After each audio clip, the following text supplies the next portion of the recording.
നമസ്കാരം. ആധുനിക കേരളം നേരിടുന്ന ഏറ്റവും വലിയ പ്രതിസന്ധികളിലൊന്ന് റിപ്പോർട്ടർ TV എന്ന മലയാളം ചാനൽ നമ്മുടെ ഇച്ഛാശക്തിയെയും ചിന്താശക്തിയെയും തകർത്തെറിഞ്ഞ് വ്യാജ പ്രചരണം ഒരു തൊഴിലാക്കി മാറ്റിയിരിക്കുന്നു എന്നതാണ്.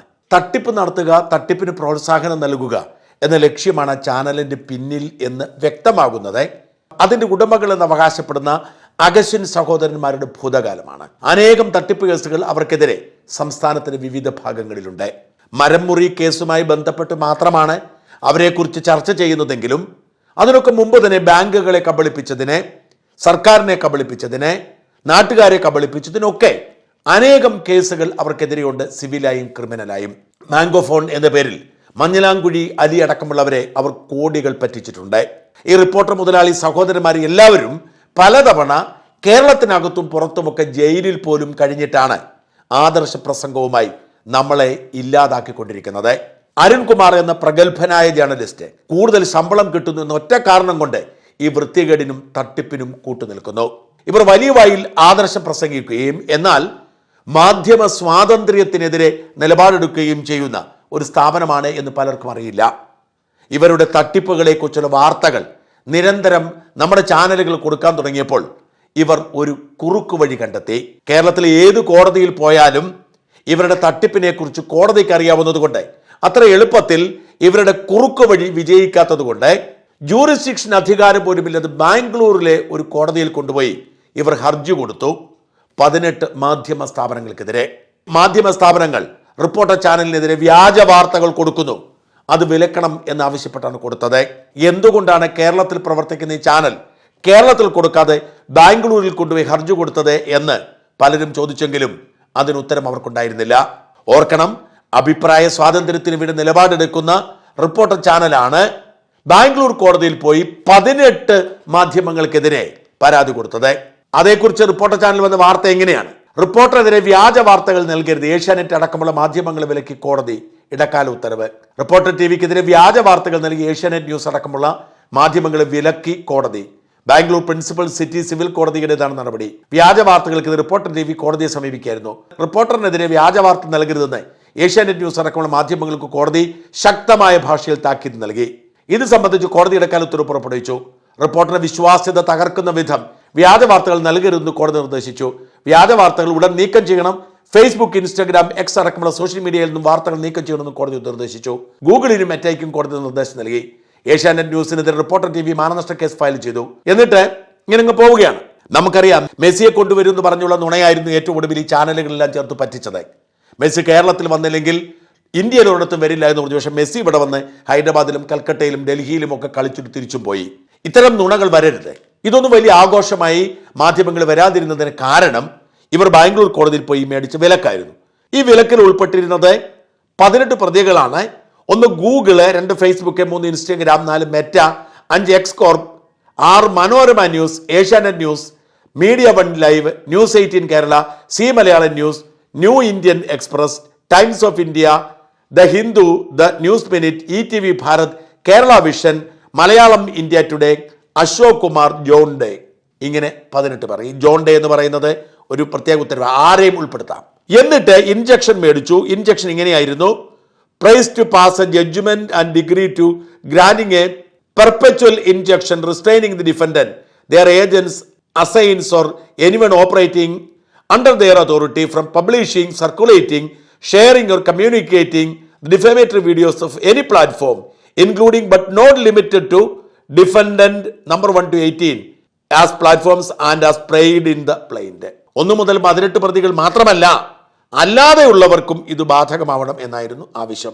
Issue an order of ad interim order of temporary injection restraining the defendants, their agents or anyone operating under their authority from publishing, circulating, sharing, providing access or communicating, de-index and make non-searchable the defamatory URL across the engine or past any comments by way of temporary injection the end of justice till next date of the hearing. ഈ രണ്ടാമത്തെ hearing date ഇന്നായിരുന്നു. ഇന്ന് വരെ ഇതെല്ലാം മാറ്റാൻ ഉത്തരവിട്ടു. വാസ്തവത്തിൽ ex parte വിധിയായിരുന്നു. ആർക്കും notice അയക്കാതെ ഇവർ കൊണ്ടുപോയി ഒരു ഇൻജക്ഷൻ വാങ്ങിയതാ. ഇത് വന്നതിൽ തൊട്ട് പിന്നാലെ 18 പേർക്ക് മാത്രമല്ല, റിപ്പോർട്ടർ ചാനലിൽ ഇത് എവിടെയെങ്കിലും വാർത്ത വന്നാൽ അവർക്കൊക്കെ റിപ്പോർട്ടർ നോട്ടീസ് അയക്കും. ഞങ്ങൾക്ക് ഒരു 10 നോട്ടീസെങ്കിലും അയച്ചു. വാസ്തവത്തിൽ 1 മുതൽ 18 വരെയുള്ള പ്രതികളുടെ ലിസ്റ്റ് ഞങ്ങളില്ല. പക്ഷെ നിരന്തരം ഞങ്ങൾക്ക് ഈ ഓർഡർ അയച്ചു തന്നിട്ട് നിങ്ങളും മാറ്റണം, നിങ്ങൾക്കും ബാധകമാണ്. അവർ പറയുന്നത് 18 പേർക്കല്ല, ആർക്കും ബാധകമാണ്. ഞങ്ങളതിന് വഴങ്ങിയില്ല. 2 കാരണങ്ങൾ കൊണ്ടാണ് ഞങ്ങൾ വഴങ്ങാതിരുന്നത്. ഒന്ന്, ഞങ്ങളതിൽ കക്ഷിയല്ല. പക്ഷെ അവർ പറയുന്നു നിങ്ങൾ കക്ഷിയല്ലെങ്കിലും ഇതിൽ നോട്ട് ലിമിറ്റഡ് ടു 1 to 18 എന്ന് പറഞ്ഞിട്ടുണ്ട്, അതുകൊണ്ട് നിങ്ങൾക്കും ബാധകമാണ്, കോടതി ഇലക്ഷൻ നടപടിയെടുക്കും. ഞങ്ങൾ പറഞ്ഞു ഒരിക്കലും സാധ്യമല്ല, കാരണം ഞങ്ങൾ കക്ഷിയല്ല, കക്ഷിയല്ലാത്തവർക്ക് ബാധകമല്ല. മാത്രമല്ല കോടതിയുടെ ഉത്തരവ് എന്താണ്? വ്യാജ വാർത്തകൾ കൊടുക്കരുത്, ഡിഫേമേറ്ററി വാർത്തകൾ കൊടുക്കരുത്. ഞങ്ങൾ വ്യാജ വാർത്തയും കൊടുക്കുന്നില്ല, ഡിഫേമേറ്ററി വാർത്തയും കൊടുക്കുന്നില്ല. അതുകൊണ്ട് കോടതി ലക്ഷ്യമാണെങ്കിൽ ഞങ്ങൾ കോടതിയെ കൈകാര്യം ചെയ്തോളം, ഞങ്ങൾ നീക്കം ചെയ്യില്ല എന്ന് പറഞ്ഞു. എന്നാൽ നമ്മുടെ മാധ്യമങ്ങൾ, മറ്റു മാധ്യമങ്ങൾ, ഏഷ്യാനെറ്റും മനോരമയും അടക്കമുള്ള മാധ്യമങ്ങൾ, അവർക്ക് പരിമിതികൾ ഉണ്ടാവാം, അറിയില്ല. അവരെല്ലാം തൽക്കാലത്തേക്ക് ഈ വാർത്തകൾ നീക്കം ചെയ്തു. എല്ലാവരും നീക്കം ചെയ്തു. കാരണം കോടതി ഉത്തരവാണല്ലോ. കോടതി ഉത്തരവിനെ എങ്ങനെ വ്യാഖ്യാനിക്കുന്നു എന്നത് പ്രധാനപ്പെട്ടതാണ്. കോടതി ഉത്തരവ് ഡിഫെയിം ചെയ്യരുത് എന്നാണ്, നിങ്ങൾ അപമാനിക്കരുത് എന്നാണ്, വ്യാജ വാർത്ത കൊടുക്കരുത്. വ്യാജ വാർത്തയല്ല, വാർത്ത ഉറപ്പാണെങ്കിൽ പിന്നെ അത് മാറ്റേണ്ട ആവശ്യമില്ല. വ്യാജ വാർത്ത മാറ്റാനാണ് പറഞ്ഞിരിക്കുന്നത് എന്നായിരുന്നു ഞങ്ങളുടെ നിലപാട്. മനോരമ ബാംഗ്ലൂർ ഹൈക്കോടതിയിൽ പോയി ഈ ഉത്തരവിന് സ്റ്റേ വാങ്ങി. എന്നിട്ട് മനോരമ അവരുടെ എല്ലാ വാർത്തയും തിരിച്ചുവിട്ടു. ഏഷ്യാനെറ്റ് അടക്കം ഏതാണ്ട് 6ഓളം മാധ്യമങ്ങൾ ബാംഗ്ലൂർ കോടതിയിൽ കക്ഷി ചേർന്നു. ഇന്നലെയായിരുന്നു അതിന്റെ തീയതി. ഇന്നലെ കോടതി കേസ് പരിഗണിച്ചു. വിശദമായി റിപ്പോർട്ടർ ചാനലിൽ തട്ടിപ്പും വെട്ടിപ്പും എല്ലാം കൊണ്ട് കോടതിയിൽ സബ്മിറ്റ് ചെയ്തു. കോടതി തന്നെ വാവിളിച്ചു പോയി. മാത്രമല്ല റിപ്പോർട്ടർ എന്തുകൊണ്ടാണ് കേരളത്തിൽ കേസ് കൊടുക്കാതെ ബാംഗ്ലൂരിൽ കൊണ്ട് കേസ് കൊടുത്തതെന്ന് ചോദ്യമുണ്ടായി. പണി പാളും എന്ന് റിപ്പോർട്ടറിന്റെ അഭിഭാഷകന് മനസ്സിലായി. അവർ പറഞ്ഞു, ഞങ്ങൾ ഹർജി പിൻവലിക്കുന്നു, ഞങ്ങളെക്കുറിച്ച് എന്ത് അപമാന കഥകളും എഴുതിക്കോളൂ. ഇപ്പൊ പറഞ്ഞിരിക്കുന്നത് അപമാന കഥകൾ എഴുതരുന്ന, എന്ത് അപമാന കഥകളും എഴുതിക്കോതുള്ളൂ, ഞങ്ങൾക്കൊരു കുഴപ്പമില്ല, ഞങ്ങൾ നിരുപാധികം പിൻവലിക്കുന്നു എന്ന് പറയേണ്ടി വന്നു. കാരണം കോടതി ശാസിക്കുന്ന സാഹചര്യമുണ്ടായി.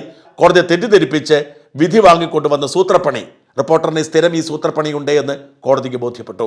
അപ്പോൾ ഏഷ്യാനെറ്റ് അടക്കമുള്ള മാധ്യമ സ്ഥാപനങ്ങൾ പറഞ്ഞു, അങ്ങനെ ചുമ്മാ അങ്ങ് പിൻവലിച്ചു പോകാൻ പാടില്ല, ചില കണ്ടീഷൻ വെക്കണം. കോടതിയെ തെറ്റിദ്ധരിപ്പിച്ച് മാധ്യമ സ്വാതന്ത്ര്യത്തിൽ ഇടപെടൽ നടത്താൻ ശ്രമിച്ചതിന് തടങ്കലിടണം. കോടതിയെ വിശദമായ വാദം നടന്നു. റിപ്പോർട്ടർ ചാനൽ ഒരു രക്ഷയുമില്ലാതെ ഞങ്ങൾക്ക് അങ്ങനെ പരാതിയേ ഇല്ല, കേസ് പിൻവലിക്കുകയാണ്, എന്തു വ്യാജ വാർത്ത വേണമെങ്കിൽ ഞങ്ങൾക്കെതിരെ എഴുതിക്കൊള്ളൂ. കാരണം അത് പറയാൻ കാര്യം, വ്യാജ വാർത്തയാണ് പബ്ലിഷ് ചെയ്യരുത് എന്നാണ് ഉത്തരവ് മേടിച്ചിരുന്നത്. അത് പിൻവലിക്കുന്നു എന്ന് പറഞ്ഞാൽ വ്യാജ വാർത്തയും എഴുതിക്കോളൂ എന്നാണല്ലോ. അതായത് ഇനി മുതൽ റിപ്പോർട്ടറിനെ കുറിച്ച് സത്യമല്ല വ്യാജം എഴുതിയാലും അവർക്ക് പരാതിയില്ല എന്ന തരത്തിൽ അവർ കേസ് പിൻവലിച്ചു പോയിരിക്കുക. ബാംഗ്ലൂർ കോടതിയെ തെറ്റിദ്ധരിപ്പിച്ച് കേരളത്തിലെ മുഴുവൻ ചാനലുകളെയും പത്രങ്ങളെയും നിലയ്ക്ക് നിർത്താൻ റിപ്പോർട്ടർ ചാനൽ നടത്തിയ സൂത്രപ്പണിയാണ് പൊളിഞ്ഞു പോയത്. കൃത്യമായി മാധ്യമങ്ങൾ രംഗത്ത് വന്നതോടെ അവർക്ക് തിരിച്ചടിയേറ്റു. പിൻവലിച്ച വാർത്തകളെല്ലാം ഈ ചാനലുകൾ ഇപ്പോൾ തിരിച്ചിട്ടുകൊണ്ടിരിക്കുക. റിപ്പോർട്ടർ ചാനലിനെതിരെ ഇനിയും ഇത്തരം സത്യവാർത്തകൾ, അവരുടെ തട്ടിപ്പും വെട്ടിപ്പുമായി ബന്ധപ്പെട്ട വാർത്തകൾ പൂർവാധികം ശക്തിയോട് പുറത്തു വരും. റിപ്പോർട്ടർ ചാനൽ ചോദിച്ചു പണി വാങ്ങിയതാണ്.